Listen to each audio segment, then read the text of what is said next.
I want to talk to you tonight about the choice that you must make. You can either sit and watch this show every night, or you can use this show to propel you into being an active solution to the problem. But I don't mean now even of reaching out and starting any 912 group or anything else. I mean action inside.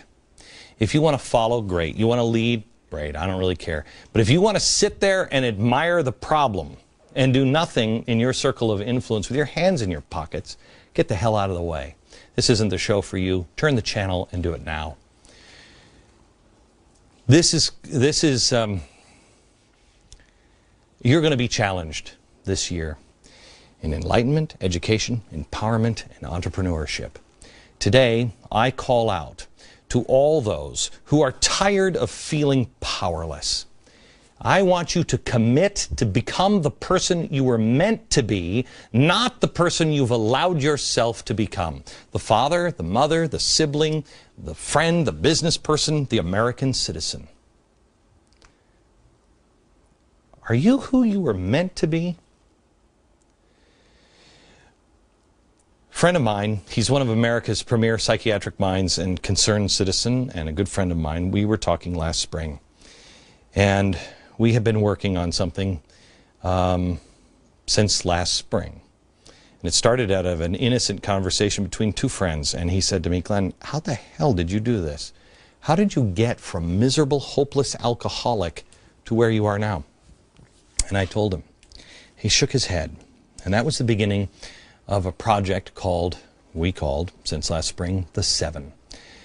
Together, the two of us have developed 7 steps that can change your life. And I know they can change your life because of the 7 steps that I used and I found through common sense to change my life. Here they are. Courage, faith, truth, compassion, friendship, family, and common sense. We put them in this book. It came out today. Probably going to be the least successful book that I've written in the short term because it's out stores today and there's been no promotion on it, and that's fine. This will find its way into the hands of the people that it's supposed to be. And it is going to be around for a long time because it's true. I know because I've lived it. Find out the information at glennbeck.com. These are the beginning. This is the first month of the program, really. Drill these steps in. Keith will be here probably on Friday. If you made a New Year's resolution, it's time to stick to it. How many times? I mean, I can't tell you how many times. Every year. I want to lose weight. Yeah, right. And it lasts until, well, today. It's time for a permanent change. In the next 12 months, I challenge each American, and I challenge you to come to the place to where you can say without any equivocation, yes, I can. Yes, I can.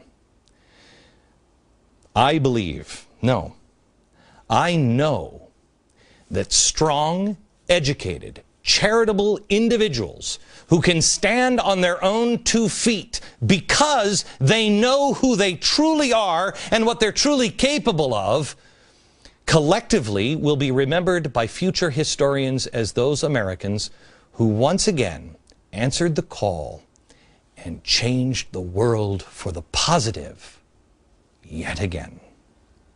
Join me.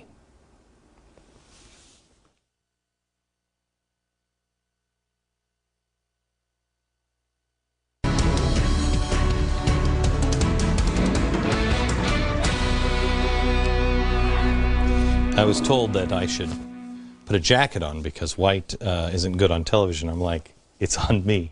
I mean, no, you ain't watching this show for. Anyway, and also to explain the merit badge, this was 828. I've decided that I'm putting this on all of the inside of my sleeves. Wear your heart on your sleeve. I usually wear a watch on this, and every time I look at my watch, I want to remember merit. E4 is what we're talking about. And I want you to remember, this show, you don't watch it anymore, please. Use it. This is going to be a refueling station, A gas station, if you will, for enlightenment, education, empowerment, and entrepreneurship in the context of what's happening in today's world. Tonight, I want to show you, we have some unbelievably chilling video for you. Far-left activists are openly rooting for a revolution. American civil unrest and riots, we've told you, we've shown you the real nasty ones. You've heard some of these people before. But you haven't heard Francis Fox Piven, liberal talk radio talkers, Van Jones, Jeremiah Wright.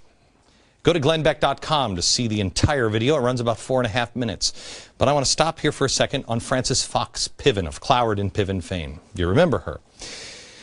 Let's go to E2, education. Cloward and Piven, Richard Cloward and Francis Fox Piven, sociologist at Columbia University, wrote an article in The Nation that explained how to cause a revolution by financially collapsing the American system. They tried it with the welfare system in the 70s in cities like New York and Detroit, and I think Washington, D.C., and it worked. Tonight, Francis Fox Piven talks again, now about revolution. Watch. And the argument of challenging authority is that it's when elections interact with powerful, disruptive, unruly movements from the bottom of the society through their ability to refuse to cooperate with important institutions by striking, for example, or by blockading the streets, or by shutting down the schools. At those moments, we have had important changes and progressive changes in American society. And I began with the American Revolution. Yeah, really? Progressive changes in the American Revolution. Keep this in mind. This is not just some loony professor. She and her husband, Richard Cloward, know all the players, and the players know them. Here she is with her husband. That's Bill Clinton signing, I think it's the motor voter law. There they are, standing right there. They know these people are designers. And we told you about this strategy months and months and months ago. Nobody else is paying attention. Van Jones laid it out for us at America's Future Now conference over the summer. Remember, we went over it a lot when he said this would become a historic time because progressives decided to be progressive again. The mainstream has dismissed this top-down, bottom-up, inside-out theory. You must not. They want to force President Obama into making the extreme radical decisions they want by getting out into the streets and being disruptive. They're calling for revolution. Here she is admitting that. Now I want to show you what Jeremiah Wright has also been saying. The only way that can happen is for the haves and the have-mores to stop hoarding what they got and start sharing what they got with the have-nots. That's right. You talking about a revolution? Notice the date, 2005. The president was still attending his church. A revolution. So that the haves start sharing, except he's not talking about sharing. He's talking about taking it by force. Take it from them. As he said, he's talking about revolution. How much clearer does anyone have to make it? Here's how Van Jones puts it. Former Green Job czar, member of the communist organization Storm, founder of Green for All and Color for Change, now a laundered radical activist at the Soros-funded Center for American Progress. His words recently. We are about to inherit a nightmare scenario. The nightmare scenario is this. The country continues to get more racially diverse, but less economically prosperous. That's not a recipe for a common ground. That's a recipe for a battleground. And they like it. Liberal talker Margaret Prescott openly stoked the fires. But what about the outrage of the people? I mean, I keep getting back to that. If you look at Europe, I mean, for crying out loud, they had 100,000 people in Belgium out on the streets. Also in Ireland, 100,000. Thousands, hundreds, 20,000 students in the UK. France, they practically shut the place down. Greece, they turned the place upside down for months, and that is still going on. So are we too complacent here in the United States? I mean, sitting back and waiting for President Obama Obama, who has always been a moderate, he never put himself forward as anything more than a moderate, to do what we as the people and the movements should be doing. That is exactly what Van Jones told people to do. Rise up, force him to do it. That's what Francis Fox Piven just said. Now, if I, on this program, were to simply say, Stanford destroyed Virginia Tech last night, the Huffington Post would report that I was calling for the destruction of children in Virginia.